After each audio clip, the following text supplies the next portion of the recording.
Scène mémorable lors d'un débat en direct, Marion Maréchal a démoli Benjamin Duhamel, le laissant sans voix lors d'un échange particulièrement tendu. Face à des provocations subtiles, Maréchal a répliqué avec un argumentaire implacable, mettant Duhamel dans une position embarrassante. Alors qu'il tentait de réagir, Duhamel a perdu ses moyens, incapable de répondre aux attaques directes de Maréchal sur des sujets brûlants. Un clash total où la députée a brillamment remis à sa place le journaliste, révélant son incapacité à répondre avec clarté sur des sujets essentiels. Un moment explosif qui a immédiatement enflammé les réseaux sociaux et laissé une empreinte indélébile dans les esprits.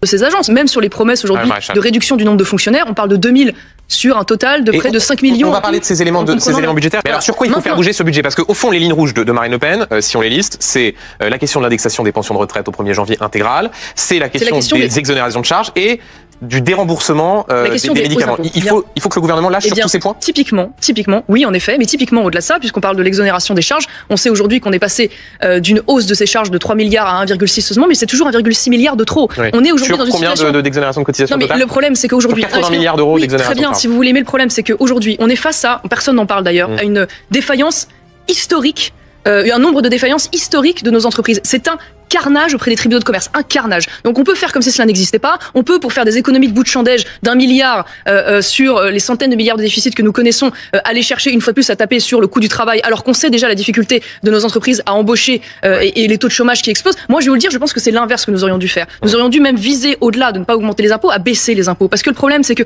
en fait, tout ça est un vaste mensonge.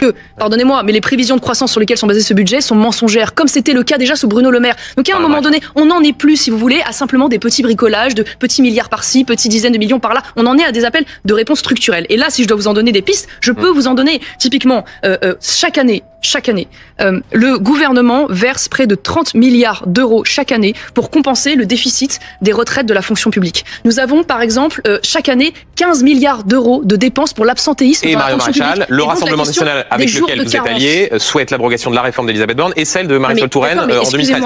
Donc là encore sur les retraites, je crois pas qu'on soit exactement sur une perspective d'économie.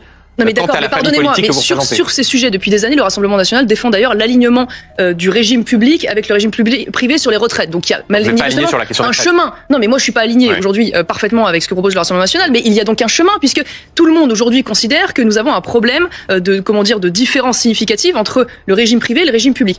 Jamais, à aucun moment, cette idée n'a été mise sur la table. On n'a jamais évoqué, par exemple, le Rassemblement national défend, avec ses alliés dont je fais partie, la privatisation de l'audiovisuel public, qui coûte près de 4 milliards d'euros par an. On en est à chercher des économies structurelles. Pourquoi ça n'a pas été mis sur la table? Vous voyez, ce sont des exemples, mais on voit bien qu'on a été très timoré, et au regard de la situation, ça n'est pas satisfaisant. Excusez-moi, alors déjà, c'est trop facile, parce que ceux qui seraient aujourd'hui responsables de la censure et de la chute de ce gouvernement, c'est le gouvernement lui-même. C'est Michel Barnier qui s'auto-censurerait en ayant refusé, je le redis, de discuter de manière sérieuse et de négocier de manière sérieuse avec le RN et ses alliés depuis des semaines maintenant, des semaines, pour se réveiller quelques heures avant. Donc déjà, quand on dit qu'on va réformer l'AME, l'aide médicale d'État, quand on dit qu'on renonce à l'augmentation des taxes sur l'électricité, on ne peut pas considérer que le gouvernement Barnier n'ait envoyé aucun signal. Réformer l'AME au moment où on a augmenté d'ailleurs ces dépenses de l'AME tout en annonçant qu'on va baisser les remboursements d'un certain nombre de médicaments des Français, c'est quand même très insatisfaisant. Première chose.